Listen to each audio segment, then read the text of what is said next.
Hey guys, it's Lenny and welcome back to the shop. Well, this week's project video is a couple days late and I do apologize about that, but I did have some family matters that needed my attention at the beginning of the week. And as you know, family comes first. But all in all, everything is good with the family now and I was able to get out in the shop and get your project done. This week's project is a router bit cabinet. It's small, compact, it holds a lot of router bits, and hey, it can be mounted on a wall, it can be put on a workbench next to your router station. All your bits are organized and you have easy access to them. Now, you have to admit, for a weekly project, a router bit cabinet's not too bad. You know, a shop project every once in a while. But maybe we can do a little bit better. What if this router bit cabinet had a secret? Better yet, what if it had a secret compartment?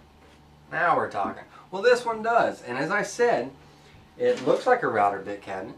It functions like a router bit cabinet. However, when it's unlocked,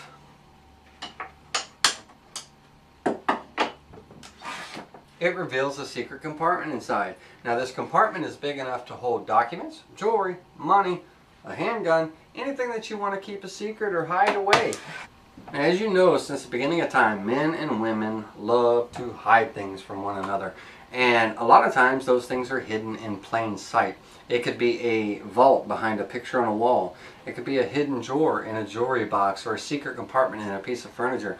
Well, that's what this cabinet is. It's a piece of furniture that hangs there in plain sight, and if you didn't know the secret behind it, you'd never know that there was anything hidden inside of it. So stick around and I'll show you how to build it.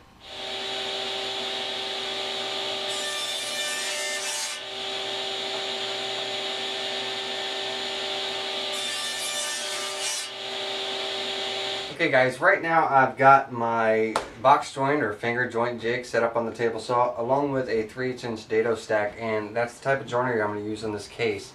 And I've got the jig, it's set up to cut 3/8" fingers to match the size of my dado stack. What I'm going to do is I'm going to cut two boards at the same time. Now the back board I'm going to go ahead and put up against the key that's at the bottom of my jig here. In the front board, I'm going to offset by 3/8 inches. Once I have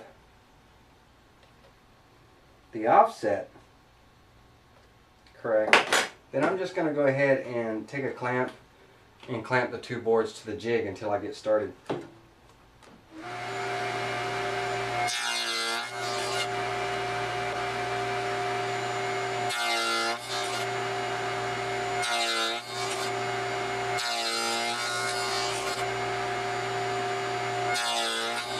So now, with that, I can go ahead and work my way around all sides. Alright guys, I'm ready to glue these four sides up, and I went ahead and put some blue tape on the inside of the board right up against that joint to help with glue squeeze out in the cleanup once the glue up is complete.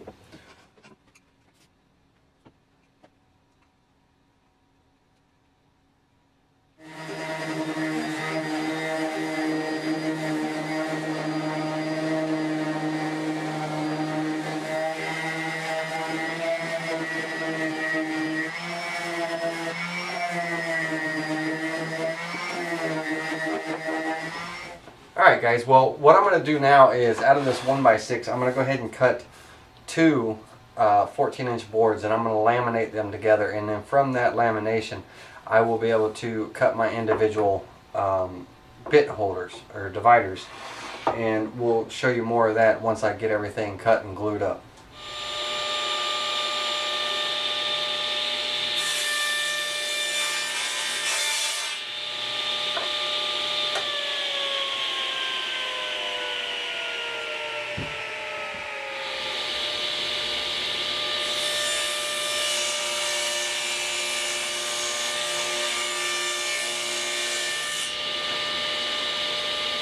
The door frames, which are going to have the glass panel in it, they are going to be 1.5 inches wide, and we're going to set them aside for right now.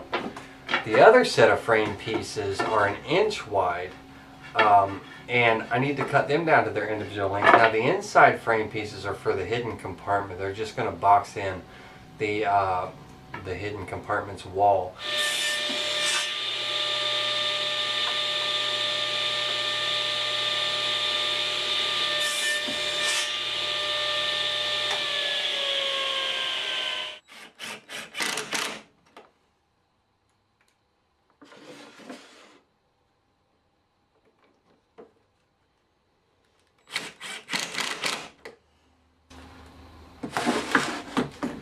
So now that I have my inner frame pieces screwed together, I can go ahead and attach the false panel to it.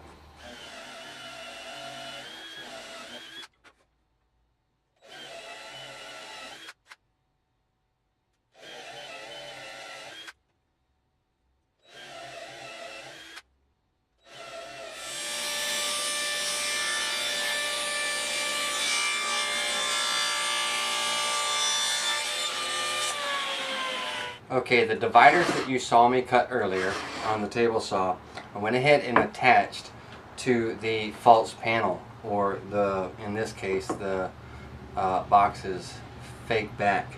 Now, I could have put 3 rows on here, but I don't have that many router bits, so I just went ahead and added 2 rows. If I wanted to add 3, I would have dropped this one down a little bit more and added another row of bits up here, and it will accommodate 3 rows of bits just fine. Okay, I've got the false panel installed, and I went ahead and installed the hinges. On this back side of the top piece of the frame, just going to take a small hand plane, and I'm just going to relieve this corner a bit.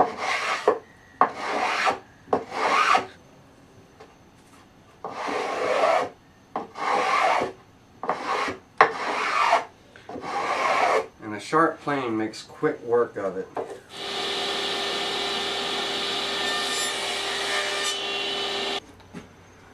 Alright, I've got the groove cut in all 4 pieces, both rails and stiles, for the door frames. Now, the glass is 3/32 of an inch thick, and so I basically just cut a groove just big enough for the glass to have a little bit of play. Now what I want to do is on the 2 rails, I want to go ahead and cut a 3/32 inch tenon on each end of them that will fit in to that groove, and that's going to be how I'm going to join this door together.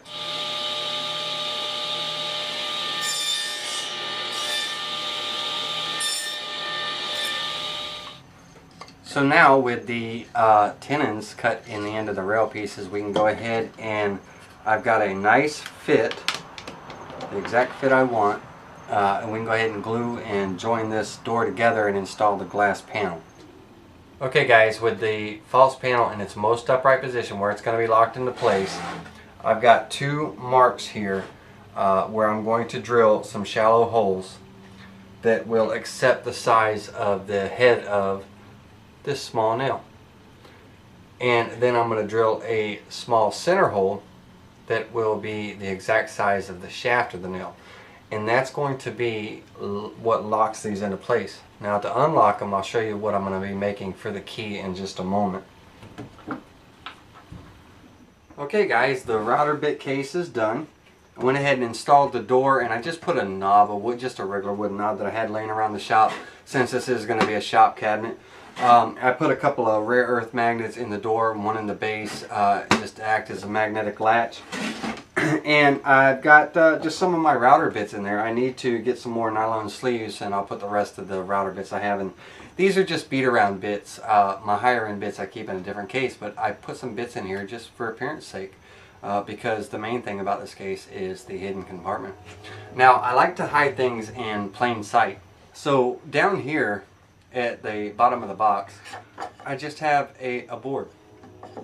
And when it's made of the same material as the case, so when it's in its place, it just looks like, you know, part of the case in a sense.